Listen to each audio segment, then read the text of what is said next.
required to build it from Part scratch? 3, part 3, part 3. If you said yes, Let me set the stage. The year... So me and my friend Jaiden... Let me set the stage. The year is 2009. A black man was just elected president, and I was in 7th or 8th grade, I forget. I was a very pubescent boy, and I wanted to impress this girl who was a huge fan of Twilight. Remember when Twilight was still a thing? So the second Twilight movie, New Moon, was not out yet, but the trailer was. And in the trailer, there's this scene where Bella himself in the sunlight. No, Edward, don't! is running through a fountain.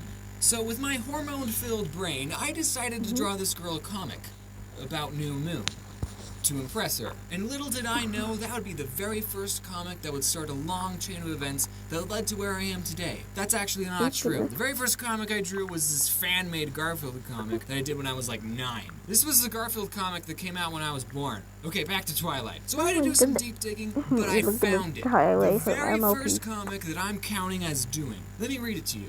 This guy is sitting in a movie theater surrounded by girls with hard eyes. The guy says, "This movie doesn't make any sense." Girl says, "Wait, what? It doesn't make any sense."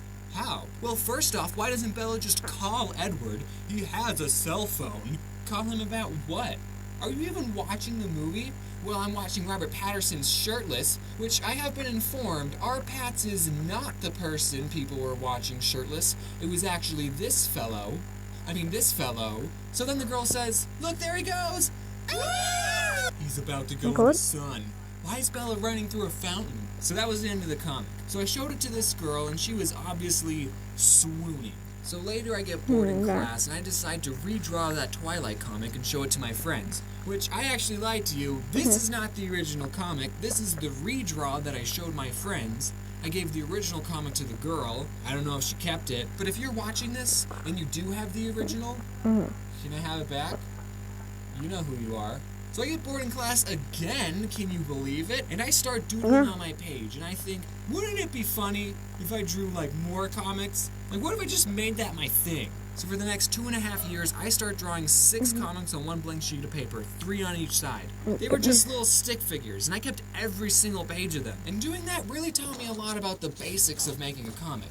But a lot of them weren't that funny, so I guess I didn't learn that much. Anyway, when I was around 15 years old, I wanted to put my comics on the internet. This is when I started talking to a lot of art kids in my school, and I met this one girl named Tiffany, and she drew on a tablet. So okay, cool, I wanted to do that. I asked my parents for a tablet on my 16th birthday, and that's when I started putting my comics on a little website called Tumblr. Let's look at my Facebook profile picture. Not that one. This was a public picture that anyone could see. What's going on with the scribbles in the hair? Now what happened was that I had the contrast on my computer screen turned all the way up. Now if we turn the contrast on this image, you can kind of see what I was going for. And it's also sad that I probably spent a long time working on this. So we go back to my Tumblr page, we see the first comic I ever posted. But that was not actually the first comic I made on the computer.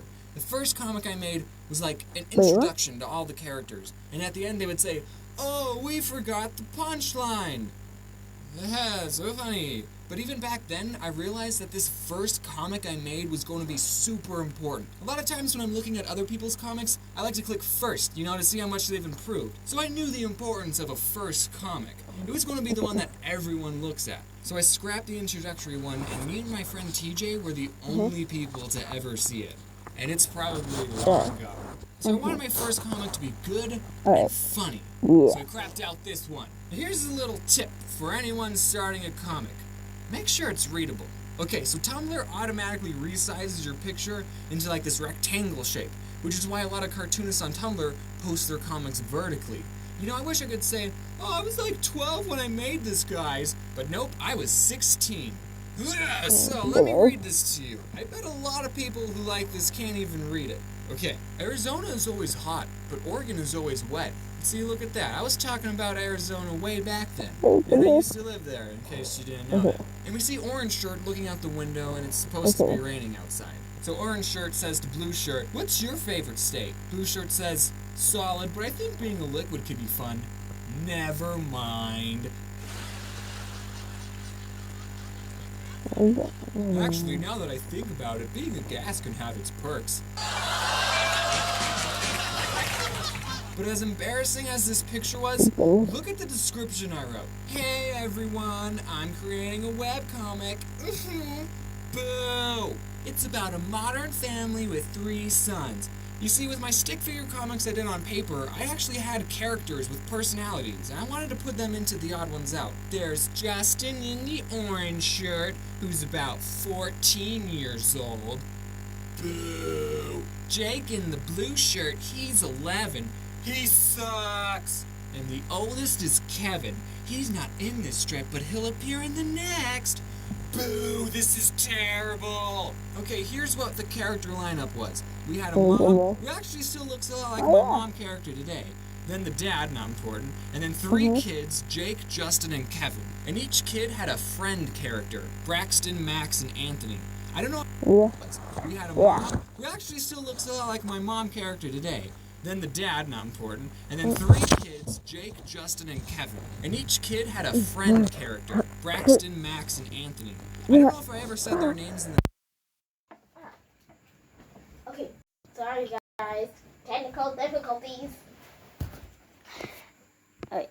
But I chose these names because they were actually based on real people who were my friends in preparatory school. Oh. Wait, there's more. I'll post strips whenever I can. If you like it. The please follow. The please follow. Thanks, James. Ugh, holy crap! Okay, so around August of 2012, I decided to change my style and give my characters necks. Then around January of 2013, I was experimenting with all kinds of different styles, and then I settled on this one. Now this comic is great. I'm still proud of it to this day. It looks like a real comic. Oh, and these 3 people at the bottom are actually people I know. And then I kept doing some more in that style, and then I finally said, screw it! I'm drawing it like this. Loading Artist and Domix were like my 2 biggest inspirations making it this way. And the rest is history. Yeah. Thanks for watching.